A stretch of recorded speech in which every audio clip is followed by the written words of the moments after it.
A little storm. A little storm has created quite a tempest.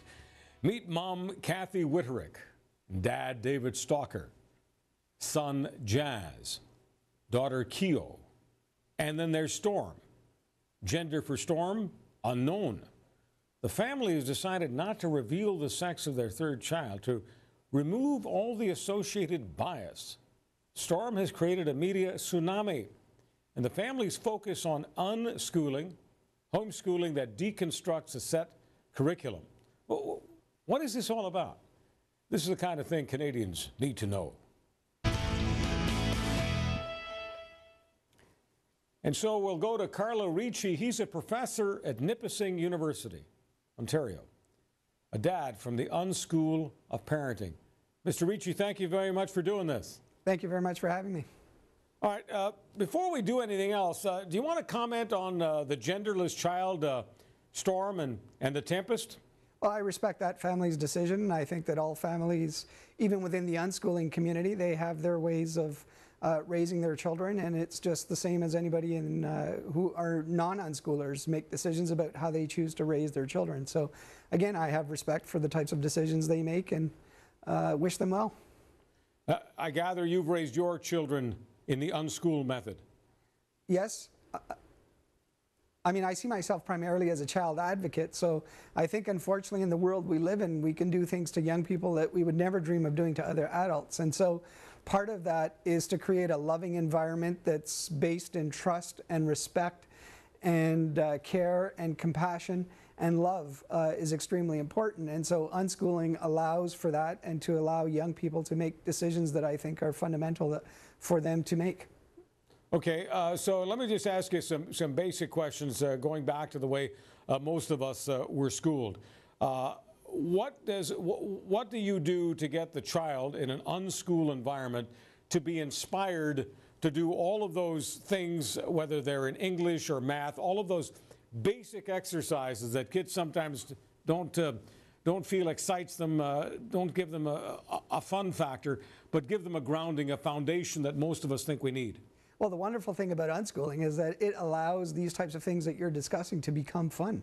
And unschooling allows the young person to flourish and to thrive and to find out what their passions are and to follow their particular passions. And so as you live your life, you learn things. And that's, you know, the definition that comes from John Holt in terms of what is learning. And so unschooling it is a way to allow people to thrive in whatever they're passionate in. But don't you have to present the child with some sort of menu? Don't you have to bring certain materials to the party to get them to start looking at the things that we need to look at, once again, in order to pour the foundation? And I think this is where the trust and respect comes in, where we have to have a lot of trust and respect and appreciation that young people are natural learners. When babies are born, we allow them to go from, you know, 0 to school age, and we trust that they can learn how to walk and talk and do all of these types of things naturally. And then we have this assumption that as soon as you hit a particular age, all of a sudden you need an external authority to direct you into whatever it is that you want to learn. So unschooling understands that learning is natural, it's organic, and that you could follow your passions in that way and to thrive in those environments. I know that everybody's watching this wondering, okay, report cards, metrics, measures. How do we measure the progress here? Well, Charles, there are actually schools that don't follow that type of regimentation either. And I'm an educational consultant for a school that's going to open in Toronto called the Reach Sudbury School.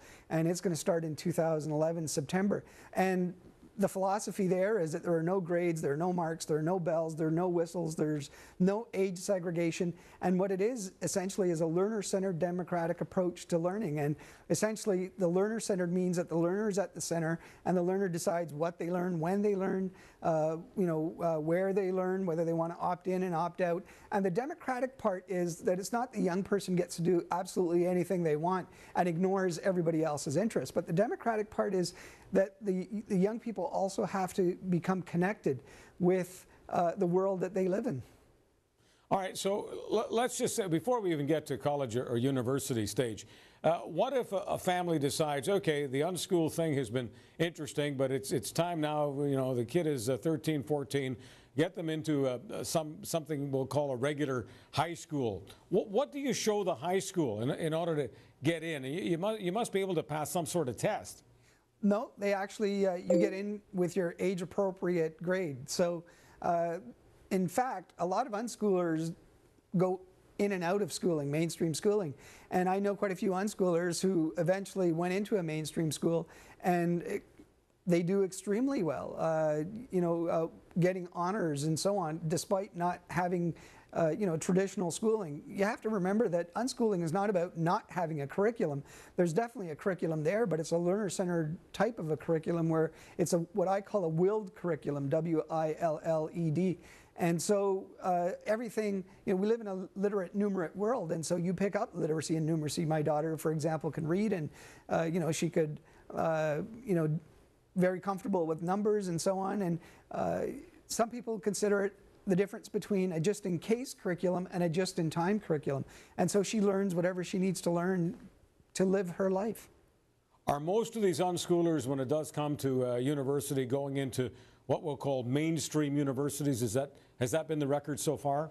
Well, as a university professor, I could tell you as well that there's a difference between university and high school. A lot of people talk about it. And so when you're in high school, you're being directed in very strict ways, narrow ways. When you're in university, a lot of the learning you do is learning that you do on your own, and unschoolers are really well prepared for this because what they've been used to their whole lives is to actually learn on their own. And so I think it's a very powerful preparation for even post-secondary, if that's indeed what they decide to do.